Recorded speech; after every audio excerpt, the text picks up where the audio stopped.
Hai semuanya, apa kabar? Sehat, sukses, bahagia selalu ya. Jangan lupa subscribe karena subscribe itu gratis. Bagikan channel ini dan juga berikan jempol Anda agar kami dapat lebih berkembang dalam memberikan Anda berbagai konten yang menarik dan bermanfaat. Bagi Anda yang selama ini telah mendukung kami ucapkan terima kasih dari lubuk hati yang paling dalam dan kami doakan Anda selalu diberikan kesehatan, rezeki, dan kebahagiaan yang melimpah. Mari kita mulai sebuah insight mengenai sebuah perusahaan yang melantai di pasar modal Indonesia dengan kode sahamnya TOBA, TOBA, yang merupakan kepanjangan dari Toba Bara Sejahtera Tbk.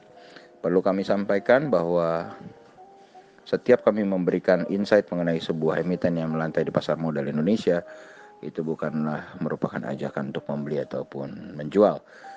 Ini hanyalah murni sebagai edukasi untuk kita sama-sama mengenal emiten-emiten yang melantai di pasar modal Indonesia yang jumlahnya sangat banyak.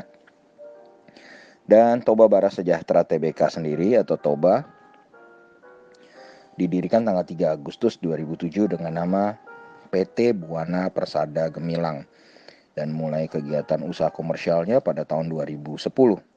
Kantor pusat dari Toba berlokasi di Wisma Bakri 2, lantai 16, Jalan HR Rasuna Said, Kafling B2, Jakarta Selatan.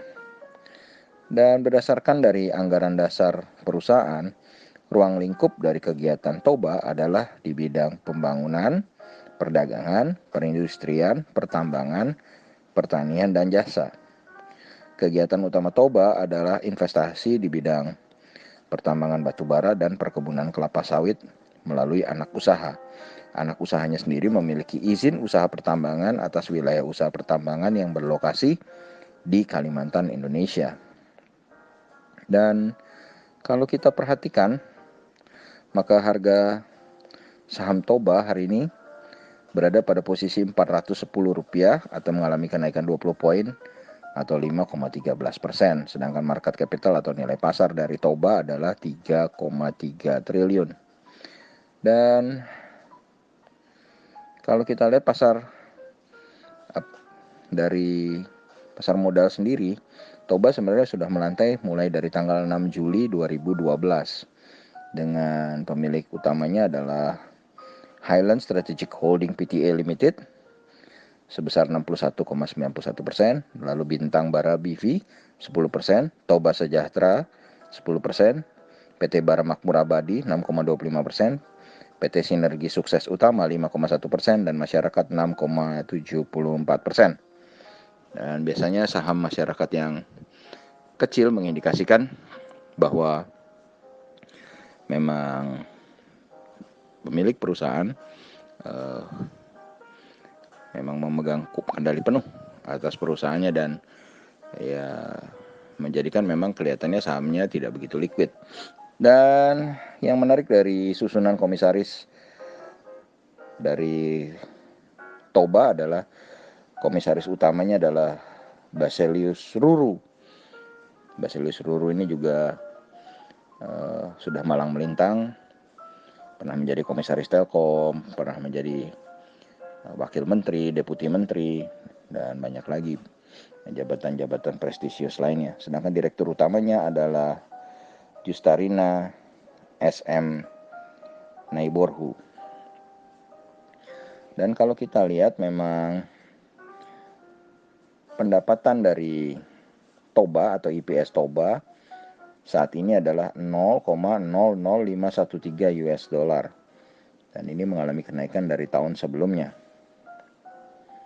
Dan sales dari Toba sendiri adalah 219,25 juta US dollar, asetnya 737,52 juta US dollar, liability-nya 451,82 juta US dollar, equity-nya adalah 228,14 juta US dollar.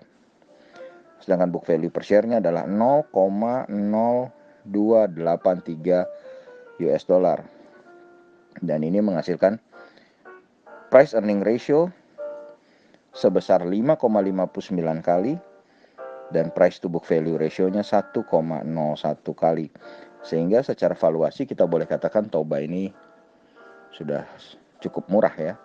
Sedangkan dari segi profitability Profitability dari Toba sendiri juga cukup menarik, di mana kalau kita lihat net profit margin dari Toba adalah 9,41% dengan return on equity 18,08% dan return on asset sebesar 5,6%.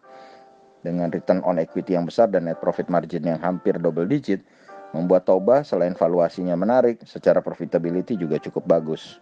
Yang membuat Toba menjadi tidak menarik, salah satunya adalah debt equity ratio atau rasio hutangnya yang menurut kami terlampau besar, 198,05%. Jadi di atas 100%. Selain itu yang membuat Toba kurang menarik adalah Toba ini sejak beberapa tahun terakhir tidak pernah membagikan dividen. Tercatat Toba terakhir kali membagikan dividen adalah pada tanggal 5 bulan 6 tahun 2017, jadi sudah cukup lama. Dan kalau kita melihat secara harga, secara year to date, harga Toba diperdagangkan dari 310 sampai 470. Sehingga harga sekarang 410 sudah bisa kita kategorikan mahal. Tapi kalau kita berbicara soal harga 5 tahunannya, maka harga 5 tahunan Toba, harga tertingginya adalah 707, yang membuat harga Toba secara 5 tahunan berada di tengah-tengah atau di mid channel. Dan kalau kita lihat selama 1 bulan terakhir investor asing tidak melakukan pergerakan apapun di saham Toba. Sedangkan kalau secara year to date atau dari awal tahun sampai sekarang, saham Toba tercatat melakukan net foreign sale sebesar 54 juta rupiah. Dan demikianlah sebuah insight mengenai sebuah perusahaan yang bernama Toba. Dan kalau kita lihat memang Toba ini mempunyai kelebihan di mana valuasinya sangat murah ya, dengan price earning ratio yang kecil 5,59 dengan price to book value yang juga cukup kecil, masih di angka 1. Dan Toba juga memiliki profitabilitas yang cukup bagus, baik dari segi net profit margin maupun dari segi return on equity. Yang menjadikan Toba kurang baik adalah yang pertama, kalau kita lihat rasio hutangnya atau debt equity ratio-nya yang terlalu besar, di atas 100%, nyaris 200% malah. Kemudian sejak tahun 2017 terakhir kali membagikan dividen, jadi sudah 3 tahun berturut-turut Toba tidak membagikan dividen. Dan kalau kita lihat secara harga pun, sebenarnya kalau kita lihat secara year to date saat ini harga Toba sudah termasuk cukup mahal. Salah satu yang mungkin menjadi faktor yang bisa membuat kita melihat Toba adalah Toba bergerak di bidang batubara, di mana batubara saat ini kita tahu akan segera memasuki musim winter atau musim dingin di beberapa belahan dunia yang mengalami 4 musim, di mana biasanya ketika winter permintaan batubara akan sedikit meningkat. Apakah bisa meningkat juga di saat COVID-19 seperti sekarang? Kita belum tahu. Dan kami hanya memaparkan saham ini bukan sebagai ajakan untuk membeli. Kami hanya memaparkan kekurangan maupun kelebihannya. Semuanya kami kembalikan kepada Anda. Tetap sehat, tetap semangat, maju terus dalam capai profit maksimal di pasar modal Indonesia, dan jangan lupa untuk selalu berusaha bahagia. Sampai jumpa di berbagai insight dan informasi berikutnya dari carakaya.id.